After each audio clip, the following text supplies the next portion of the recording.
Bismillahirrahmanirrahim. Assalamualaikum warahmatullahi wabarakatuh. Alhamdulillahirabbil alamin. Itulah ungkapan syukur kita kepada Allah Subhanahu wa taala yang dimana kami masih diberikan kesempatan untuk membuat video ini sebagai salah satu bentuk untuk menyelesaikan tugas final kami, yakni mata kuliah tafsir.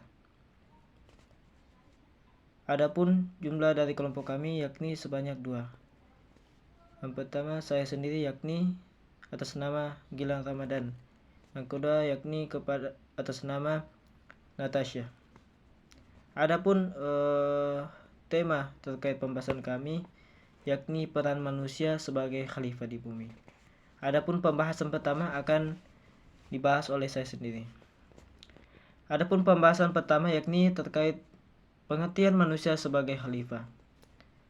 Khalifah adalah orang yang diberi tugas sebagai pelaksana dari tugas-tugas yang telah ditentukan. Jika manusia sebagai khalifatullah di bumi, maka ia memiliki tugas-tugas yang telah digariskan oleh Allah selama manusia itu berada di bumi sebagai khalifatullah. Jika ia menyadari diri kita sebagai khalifah Allah, sebenarnya tidak ada satu manusia pun di atas bumi yang tidak mempunyai kedudukan atau jabatan. Jika seseorang menyadari bahwa jabatan keduniawiannya itu merupakan penjabaran dari jabatannya sebagai khalifatullah, maka tidak ada satu manusia pun yang akan menyelewengkan jabatannya, sehingga tidak ada satupun manusia yang akan melakukan penyimpangan-penyimpangan selama dia menjabat. Jabatan-jabatan duniawi, misalkan yang diberikan oleh atasan kita ataupun sesama manusia, adalah merupakan bentuk amanah Allah karena merupakan penjabaran dari khalifatullah. Pada dasarnya semua makhluk Allah di atas bumi merupakan bentuk beribadah menurut kondisinya. Paling tidak bertasbih kepada Allah. Yusabbihu lillahi ma fis samawati wa ma. Senantiasa bertasbih kepada Allah apa yang ada di langit dan apa yang ada di bumi.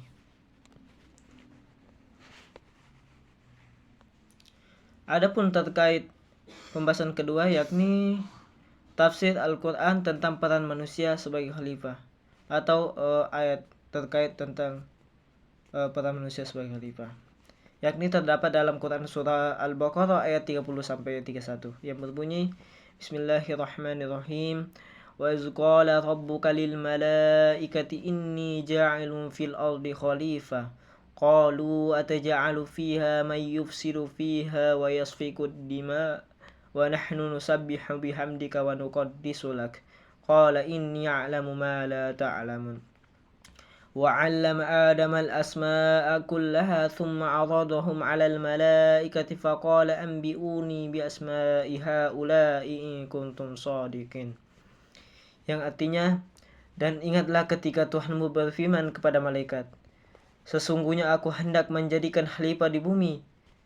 Mereka bertanya tentang ketetapan Tuhan itu dengan berkata, adakah engkau, ya Tuhan kami, hendak menjadikan di bumi itu orang yang akan membuat bencana dan menumpahkan darah atau berbunuh-bunuhan?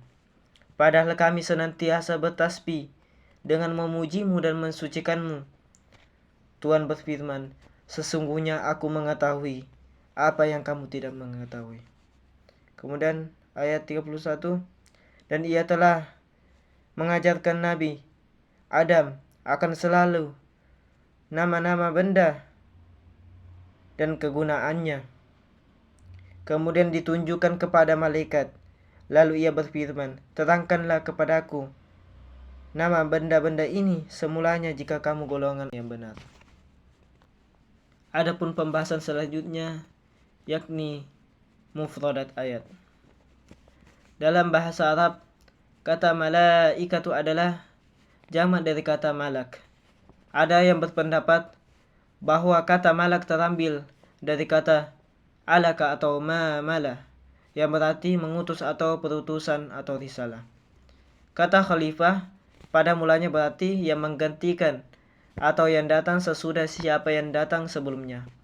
Atas dasar ini, ada yang memahami kata khalifah di sini dalam arti yang menggantikan Allah dalam menegakkan kehendak-kehendaknya dan menerapkan ketetapan-ketetapan. Tetapi bukan karena Allah tidak mampu untuk menjadikan manusia berkedudukan sebagai Tuhan, namun karena Allah bermaksud menguji manusia dan memberinya penghormatan. Adapun pembahasan selanjutnya yakni terkait asbabun nuzul atau sebab-sebab turunnya ayat. Dalam surah Al-Baqarah ayat 30 sampai 31 ini tidak memiliki asbabun nuzul atau sebab-sebab turunnya ayat, khusus yang terkait dengan peristiwa tertentu di zaman Nabi Muhammad SAW, seperti banyak ayat lain dalam Al-Quran.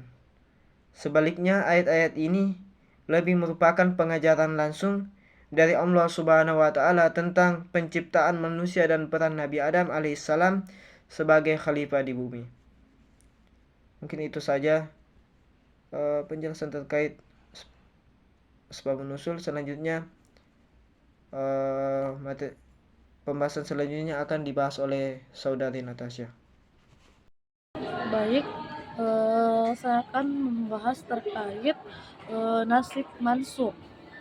Surah Al-Baqarah ayat 30 sampai 31 tidak termasuk dalam ayat-ayat yang memiliki konsep nasib, ayat yang menggantikan hukum sebelumnya, dan mansukh ayat yang dihapus hukumnya. Ayat-ayat ini bersifat informasi dan pengajaran, bukan mengenai perintah hukum yang dihapus atau digantikan, sehingga tidak relevan dengan konsep nasikh dan mansukh. Secara umum, nasikh dan mansukh biasanya diterapkan pada ayat-ayat yang berisi aturan atau ketentuan syariat yang menjalani perubahan atau pembaruan. Baik, selanjutnya bagian F, munasabah ayat. Munasabah ayat dalam surah Al-Baqarah ayat 30 sampai 31, munasabah keterkaitan antara ayat-ayat dalam Al-Qur'an mengacu pada hubungan atau keserasian antara satu ayat dengan ayat lainnya. Dalam konteks surah Al-Baqarah ayat 30-31 tentang munasabah antara ayat tersebut, yang pertama itu Al-Baqarah ayat 30, dan yang kedua itu keterkaitan ayat 31, dan yang ketiga itu munasabahnya. Baik, selanjutnya bagian G yang menjelaskan tentang makna ayat. Tafsir Ibnu Katsir atau makna surah Al-Baqarah ayat 30-31 menurut Ibnu Katsir ayat 30. Ingatlah ketika Tuhanmu berfirman kepada para malaikat, sesungguhnya aku hendak menjadikan seorang khalifah di bumi. Dan ayat 31, dan dia mengajarkan kepada Adam nama-nama benda-benda seluruhnya, kemudian mengemukakannya kepada para malaikat, lalu berfirman, sebutkan kepadaku nama benda-benda itu jika kamu memang orang-orang yang benar. Dan yang kedua itu tafsir fi zihilil Quran yang menjelaskan beberapa ayat. Yang pertama itu ayat 30 dan ayat 31. Dan yang ketiga tafsir Al-Misbah. Tafsir Al-Misbah menjelaskan juga beberapa penjelasan. Yang pertama itu Al-Baqarah ayat 31 dan Al-Baqarah ayat 31. Baik, itulah tadi penjelasan. Kelebihan kurang mohon dimaafkan. Wassalamualaikum warahmatullahi wabarakatuh.